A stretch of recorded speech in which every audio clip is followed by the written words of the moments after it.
Elizabeth Warren is now running for the Democratic presidential nomination in a year in which the Democratic Party has just gone so crazy far to the left. She hired someone named Max Berger as one of her progressive campaign outreach chairs. Max Berger is a co-founder of a despicable far-left, self-hating, Jew-hating group called If Not Now.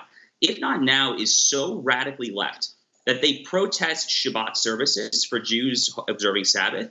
They have been known to say Kaddish, the traditional Jewish mourner's prayer, for Hamas jihadists who have been fired or have been killed by IDF rocket fire. She has surrounded herself, much like Bernie Sanders, with Israel-hating, I would say Jew-hating anti-Semites. And this is honestly, it's very sad, but it's hardly unexpected. As soon as I saw that she hired Max Berger this summer, I thought, okay, we're going to get to exactly where we now see that she's gotten.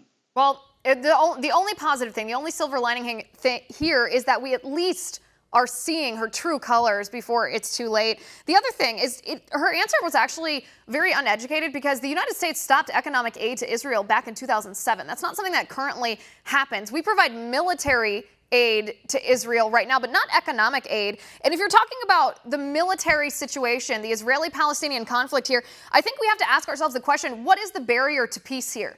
Is it Israel? Is Israel's defense of herself and her people? Or is it the Palestinian terrorists? Are they the barrier to peace here? We have to answer, honestly, that question.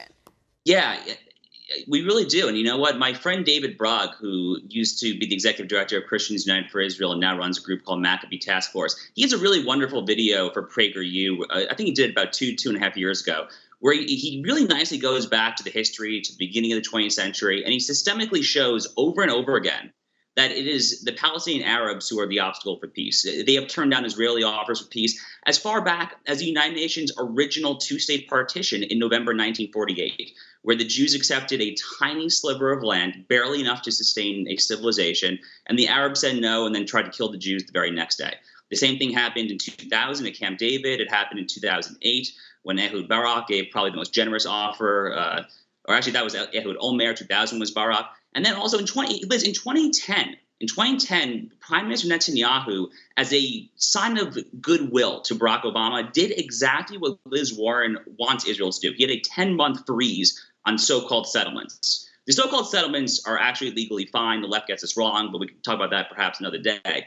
But he actually froze so-called settlements for 10 months. And you know what? Mahmoud Abbas, who is currently in the 15th year of his 4-year term, that shows how corrupt and kleptocratic he is as the chair of the Palestinian Authority, he did not even come to the negotiating table after a 10-month full-on settlement freeze from Netanyahu. So the Palestinians over and over again, Liz, they show who they really are. They reveal their true hand. They have no interest in peace. All they want are dead Jews. That's all they want. Well, and everything you just mentioned is perfectly valid. The history is astounding. We can see who the barrier to peace negotiations are, but everything you're talking about is negotiations at a negotiating table as well. We're not even taking into account, or you weren't in that narration, not even taking into account the fact that it's the Palestinian Authority and Hamas and Palestinian terrorists who actively attack Israel.